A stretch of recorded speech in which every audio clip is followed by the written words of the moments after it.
Hello super champions, welcome back to my YouTube channel, जहां आपको जानने को मिलता है करियर से रिलेटेड बहुत सारे इंपॉर्टेंट अपडेट और इंपॉर्टेंट फॉर्म्स। तो इसी सीरीज के अंदर मैं लेकर के आ गया हूं CUET UG 2026 के बारे में सारी information, common university entrance test, जिसके थ्रू आप लोगों को मिलता है 250 से ज़्यादा कॉलेजेस में और यूनिवर्सिटीज़ में एडमिशन, जो इसके अंदर कवर होती हैं सेंट्रल, स्टेट और बहुत सारी प्राइवेट यूनिवर्सिटीज। तो अगर आप भी सोच रहे हो ऐसे किसी एक कॉमन टेस्ट के लिए, तो ये वीडियो आपके लिए बहुत ज्यादा इंपॉर्टेंट है। अब आज के फॉर्म में हम लोग बात करने वाले हैं, मैं आपको बता देता हूं 3 जनवरी से लेकर के 30 जनवरी तक इसके रजिस्ट्रेशन विंडोज ओपन हो गए हैं। ठीक है, आप लोग 30 जनवरी को रात को 11:50 तक इसको लास्ट फॉर्म को भर सकते हैं और इसका करेक्शन विंडो जो है वो 2 तारीख से खुलेगा, 2 फरवरी से 4 फरवरी तक। और इसके बाद में जो इसका एग्जाम होने वाला है वो होने वाला है 11 से 31 मई तक। ठीक है, अब हम लोग समझते हैं इसके एग्जाम का पैटर्न क्या होगा। उससे पहले मैं आपको बता देता हूं कि यहाँ पर फीस क्या होने वाली है इस फॉर्म की। तो बेटा इसकी फॉर्म की फीस आप लोग समझो, उससे पहले मैं आपको एक इंफॉर्मेशन समझाना चाहूंगा। इसके अंदर होता क्या है, इस एग्जाम के अंदर बेसिकली 3 पेपर देखने को मिलते हैं। एक आपका होता है लैंग्वेज टेस्ट, ठीक है, एक आपका होता है डोमेन टेस्ट और एक आपका होता है जनरल टेस्ट। बेटा अगर मैं बात करूं लैंग्वेज, डोमेन और जनरल, तो ये लैंग्वेज टेस्ट जो यहाँ पर मेंशन है, ये लैंग्वेज टेस्ट सबके लिए कंपलसरी होता है। लैंग्वेज टेस्ट का मतलब आप चाहो तो इंग्लिश में, हिंदी में, मराठी, गुजराती, बंगाली, जो भी आपकी लैंग्वेज है, जिसको भी आपने एज एन लैंग्वेज स्कूल में पढ़ा है, आपको एक टेस्ट तो लैंग्वेज का देना होता है जो कि कंपलसरी है सबके लिए। उसके बाद में होता है आपका डोमेन टेस्ट। डोमेन होते हैं वो सब्जेक्ट जो आप लोगों के पास में या तो आपने क्लास 12th में पढ़े हैं या आगे फ्यूचर में आप उन्हें पढ़ना चाहते हो, वो सब होते हैं डोमेन सब्जेक्ट। जैसे अगर कोई बच्चा साइंस का है तो उसके डोमेन सब्जेक्ट हैं फिजिक्स, केमिस्ट्री, मैथ्स, या फिर बायो का है तो फिजिक्स, केमिस्ट्री, बायो। अगर आप ह्यूमैनिटीज़ के हो तो हो सकता है आपको पॉलिटिकल साइंस आपके पास हो, हिस्ट्री हो, ज्योग्राफी हो। अगर कॉमर्स के हो तो आपके पास में अकाउंट्स हो सकती है, इकोनॉमिक्स हो सकती है, BST हो सकती है। ये सब आपके क्या है बेटा, डोमेन सब्जेक्ट है। ठीक है, साइकोलॉजी से अगर आप हो तो साइकोलॉजी आपका डोमेन सब्जेक्ट हो सकता है। ये होते हैं आपके डोमेन सब्जेक्ट। ठीक है, और उसके बाद में आता है इसका जनरल टेस्ट। जनरल टेस्ट होता है, ये ऑप्शनल है कंप्लीटली, ये आपको देना है तो दो, वरना देने की जरूरत नहीं भी होती है। इसको बिना दिए भी काम चल जाता है। ये डिपेंड करता है कि आप जिस यूनिवर्सिटी को टारगेट कर रहे हो उस यूनिवर्सिटी की डिमांड क्या है। एक्चुअली CUET एक कॉमन प्लेटफॉर्म का एग्जाम है, लेकिन इसके अंदर हर जिस भी कॉलेज को आप टारगेट कर रहे हो, CUET के थ्रू जिस कॉलेज में आप जाना चाहते हो, आपको उस कॉलेज की भी स्पेसिफिक डिमांड के बारे में पता होना चाहिए। जैसे कि मैं आपको बताऊं डोमेन सब्जेक्ट के बारे में, तो डोमेन सब्जेक्ट अगर आपके पास में जो 12th में सब्जेक्ट हैं आप उनसे फॉर्म भरते हो तो भी ठीक है, और उसके अलावा सब्जेक्ट जो आपके पास 12th बोर्ड में नहीं है आप उससे भी सब्जेक्ट भर सकते हो। लेकिन बात यह है कि हर यूनिवर्सिटी का अपना अपना क्राइटेरिया है। जैसे अगर मैं बात करूं स्पेशली दिल्ली यूनिवर्सिटी की, तो दिल्ली यूनिवर्सिटीज अलाउ नहीं करती है बच्चों को उस फॉर्म को भरने के लिए जो उनके पास में 12th में एज एन सब्जेक्ट नहीं था। जबकि CUET इस चीज के लिए अलाउ करता है कि आपके पास में कोई सब्जेक्ट 12th में नहीं है, फिर भी आप उसको डोमेन सब्जेक्ट में एग्जाम दे सकते हो। लेकिन अगेन मैंने क्या बोला कि आप लोग CUET के थ्रू जिस भी कॉलेज को टारगेट कर रहे हो, आपको उस पर्टिकुलर कॉलेज की डिमांड को भी ध्यान रखना पड़ेगा कि उस कॉलेज की क्या डिमांड है, आपको जिस कोर्स में जाना है उसका क्राइटेरिया क्या होने वाला है। और जनरल टेस्ट जो है वो हर बच्चे के लिए कंपलसरी नहीं होता है, मतलब किसी भी बच्चे के लिए कंपलसरी नहीं होता है वो, ये भी particular college to college vary करता है। लेकिन मैं बच्चों को बोलता हूं हमेशा कि जनरल टेस्ट देते हो तो आप लोगों की जो सिलेक्शन, जो प्रायोरिटीज है वो थोड़ी सी बढ़ जाती है। ठीक है, तो अगर मैं बात करूं यहां पर, अब मैं ये बात क्यों समझा रहा था आपको, अगर आप लोगों ने एक सब्जेक्ट लैंग्वेज दिया है तो आप लोग CUET में मैक्सिमम 5 सब्जेक्ट का एग्जाम दे सकते हो।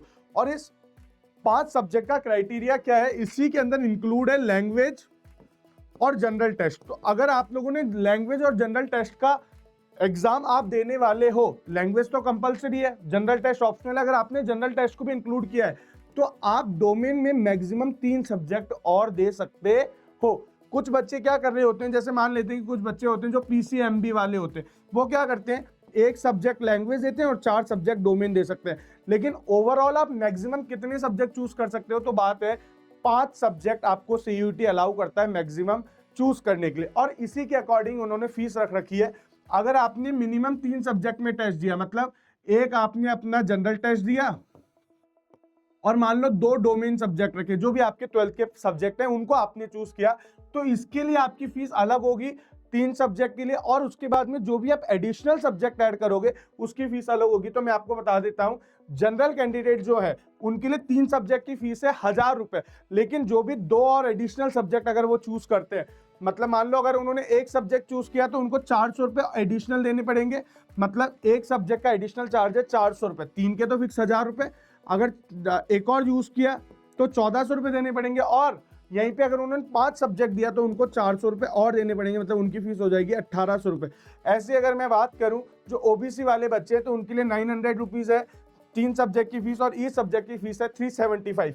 800 रुपीज फीस है SC/ST और थर्ड जेंडर के लिए, और 350 रुपीज है ईच सब्जेक्ट की फीस। और वहीं पर जो आउटसाइड इंडिया है उन लोगों के लिए जो फीस है वो 4500 रुपए 3 सब्जेक्ट की है, और पर सब्जेक्ट की जो फीस है वो कितनी है बेटा, 1800 रुपए होने वाली है। ठीक है, अब यहां पर मैं आप लोग को बात बताता हूं, ये जो पेपर है ये पेपर पूरी तरह से होने वाला है ऑनलाइन, कंप्यूटर बेस्ड टेस्ट होता है। इसके अंदर होता क्या है बेटा, आपको हर सब्जेक्ट के लिए, हर पेपर के लिए आपको 1 घंटा मिलता है, और 1 घंटे में आपको अटेम्प्ट करने होते हैं टोटल 50 क्वेश्चन, और ये 50 क्वेश्चन सारे के सारे कंपलसरी होते हैं, कोई इंटरनल चॉइस इसके अंदर नहीं होती।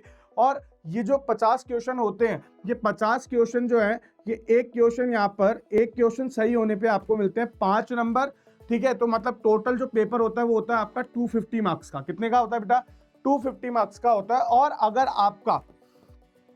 अगर आपका क्वेश्चन सही है तो आपको मिलेंगे 5 नंबर। यहाँ पे नेगेटिव मार्किंग भी होती है इस पेपर में, और अगर आपका क्वेश्चन गलत है तो आपको मिलेंगे -1।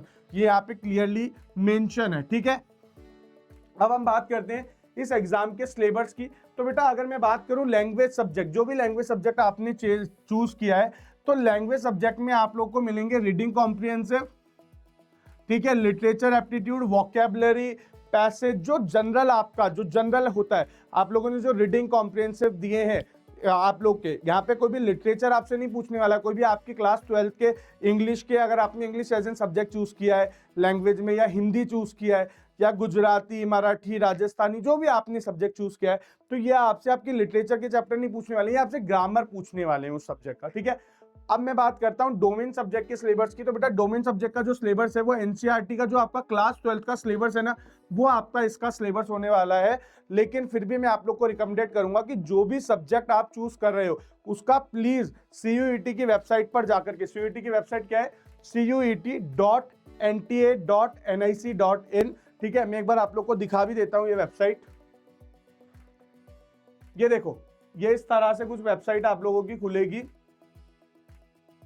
इस वेबसाइट के ऊपर अगर आप जाओगे तो यहाँ पर ये cuet.nta.nic की जो वेबसाइट मैंने यहाँ पर खोली है, यहाँ अगर आप जाओगे सिलेबस के अंदर तो देखो हर सब्जेक्ट का सिलेबस यहाँ पे मेंशन है। लैंग्वेज में हिंदी, इंग्लिश, अकाउंटेंसी, तो प्लीज आप लोग उस सब्जेक्ट का सिलेबस चेक कर लेना। अगर मैं बात करूँ इकोनॉमिक्स के सिलेबस की, तो इकोनॉमिक्स में 12th के सिलेबस के साथ में कुछ सिलेबस है ना वो 11th क्लास का भी आ रहा है। तो प्लीज जिस भी सब्जेक्ट को आपने चूज किया है, वैसे तो इसमें ओवरऑल 10th क्लास का, 12th क्लास का सब सिलेबस आ रहा है, फिर भी आप इसका सिलेबस एक बार वेबसाइट के थ्रू गो थ्रू कर लेना। और जनरल टेस्ट के अंदर आप लोग को पूछने वाला है आपकी mental ability, numerical ability, logical reasoning, आपका जनरल टेस्ट, जीके से रिलेटेड।